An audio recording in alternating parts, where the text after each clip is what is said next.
Hey artsy friends, welcome to my composition notebook art journal series, part 4. So I'm playing with security envelopes today. So I'm going to tear them all open and sort them by color. I got this idea probably off of Pinterest. I don't know. I saw somebody somewhere made a collage just out of security envelopes. So I've been saving them for a while. I have some blues, some blacks, and one red. I used to have a Target credit card.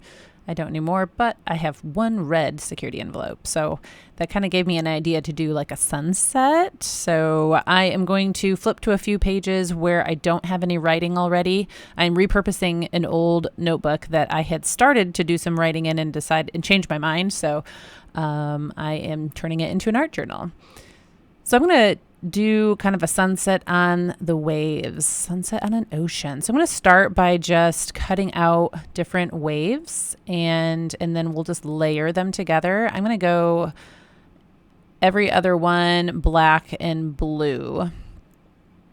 And I don't have a lot of rhyme or reason at first, although once I get going, I do realize that there is kind of a method to the waves that the peaks and valleys that you want to kind of alternate a little bit, unless you want it to all be like symmetrical waves, which, could be a thing too. So as you start gluing them together, you'll kind of figure that out. But for now, I'm just getting each layer.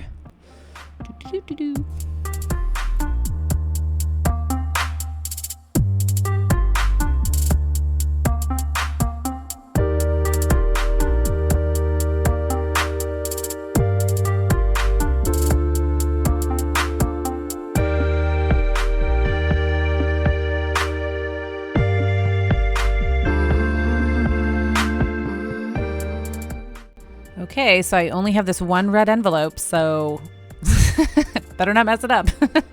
So I'm just kind of going for a half circle, and then before I cut off the bottom, I realize I'm going to be tucking it behind the waves anyway, and as I do that, I realize, a little bit of the red showing through creates a little bit of a reflection, like a sunset. Yeah, so I like that.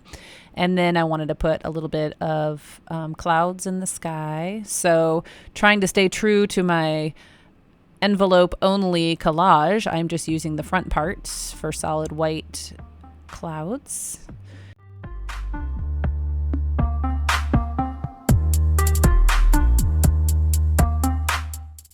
So a glue stick is going to be sufficient for this kind of project, just paper on paper. So I'm going to start with the background moving forward. So I'm going to start at the top and make my way down.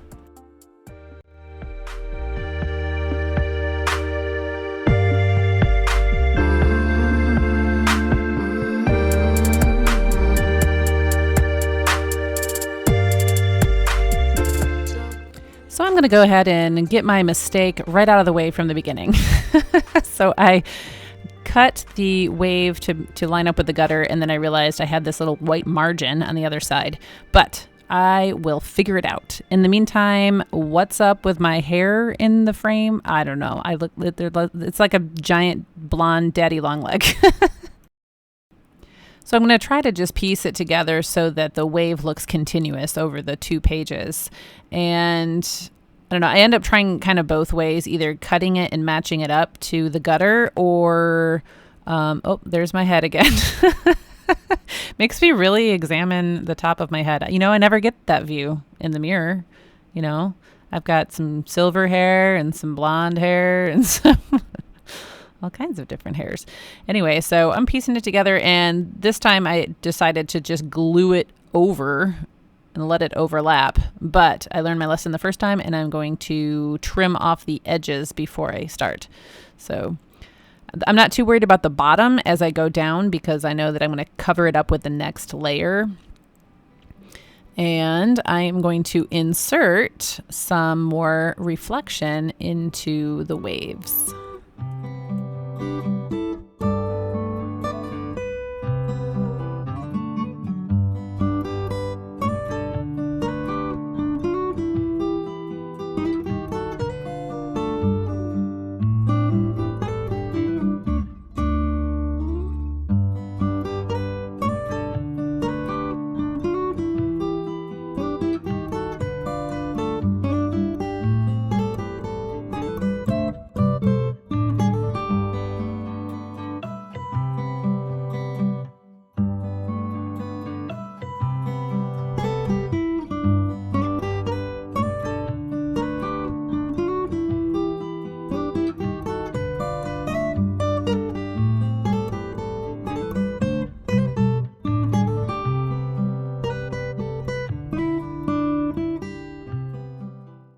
So in my mind's eye, as I am looking at a sunset, the color, the reflection kind of sprawls out over the water. So I'm kind of keeping in mind as I go the where the reflection might fall.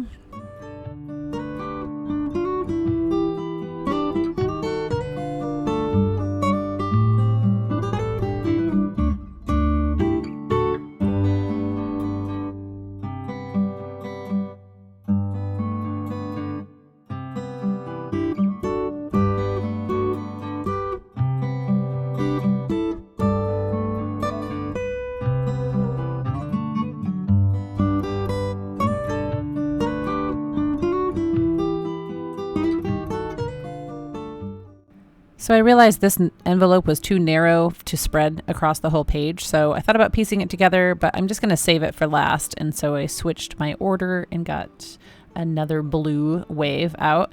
Sometimes it takes me halfway through a project before I observe something. And one of the things I observed about at this point is that I really wanted to be a little bit more intentional about how the wave complemented the wave above it. See, like the peaks and the valleys there. And so I'm trying to make it so that the hills and valleys are not, and I can't find the right geometrical term. I know parallel means there's two straight lines, but do you know what I mean? It's like parallel lines only curve the same, like that. Like that's like almost the same. So anyway, I am really playing around with it now and trying to figure out where I want to say, I want it to look more like that, but I really don't want to come up with three pieces. So I'm just going to keep, I guess I am using three pieces. So I'm just going to keep messing with it until I get the wave pattern that I am happy with.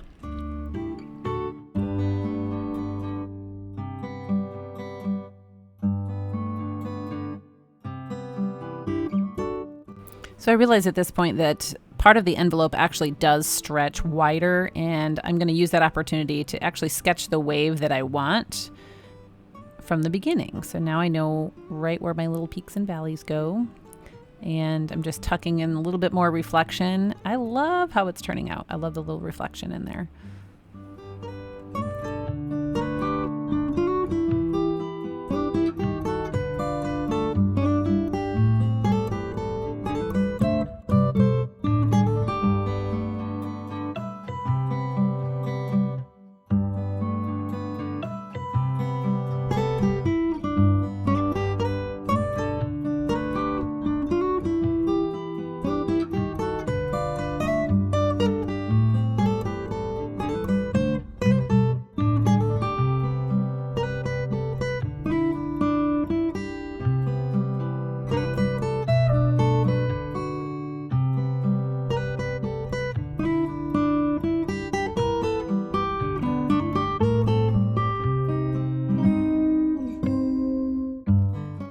So I really like it so far, and I could leave it just as it is, but I felt like it needed a little bit more. Plus, I was just having fun and didn't want to stop. So sometimes I go way, I don't want to say overboard, but sometimes I get really detailed because I'm just in the zone and don't want to quit. So I decided to put a little boat in the water because I wanted to be sailing out there, but I wanted my boat ship to be a wooden ship. So I got my watercolors out and I'm just going to paint it brown, and I'm tucking it kind of under the wave so it's like back in the sea. And the sail's really easy. Just make a triangle and cut it in half, or not really half, cut it in a third and 2/3. Okay, so since I had my watercolors out, I did something a little dangerous. I thought maybe I would paint the sky to look more sunsetty as well, but I have not tested this paper with watercolors yet, and it's just cheap composition paper, and this isn't even doubled up. So I don't know what's going to happen. At this point, I'm kind of holding my breath going, oh, I hope it doesn't like completely disintegrate and ruin my beautiful page. But I'm going to keep going anyway. Do some blues and some purples and fill the sky. And I'm just trying to be careful not to oversaturate it because I don't want it to literally like create a hole in the paper from the water. I don't think I'm going to be able to use watercolors in this art journal unless I use watercolor paper and then like glue that page into the journal, which I could do that. Hey, there's no rules, right? So if I get a whim to do some watercoloring, I might just do that. But I'm also going to add a little bit of silver lining because every cloud has a silver lining. Actually, I just want to define the clouds a little better because they kind of just, I don't know, blurred together.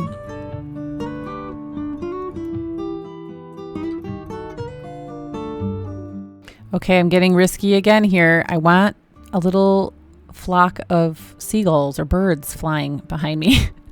So drawing isn't necessarily my strength, or at least I've never really honed that skill. So I have to actually look how to draw little birds. You know, when you're little, you just draw little V's, in which essentially they are. But anyway, I kind of like how it turned out, and I'm going to cover it with Mod Podge, but instead of dousing the whole page in Mod Podge, I'm going to spread it from a tray because last time I got way too much. And you start from the bottom going up because of the layers, and that way you don't keep catching lips. And I was trying to be really careful just to dab around the ink so that the ink wouldn't smear as well. The watercolor was dry when I put the Mod Podge on, so now it has like a nice shiny gloss coat. I did conclude that I like the overlap of the waves in the gutter rather than trying to just line it up and match, because then it kind of peels anyway. So yeah, I hope you enjoyed watching my process and that you're inspired to go make some art and come back and hang out with me again.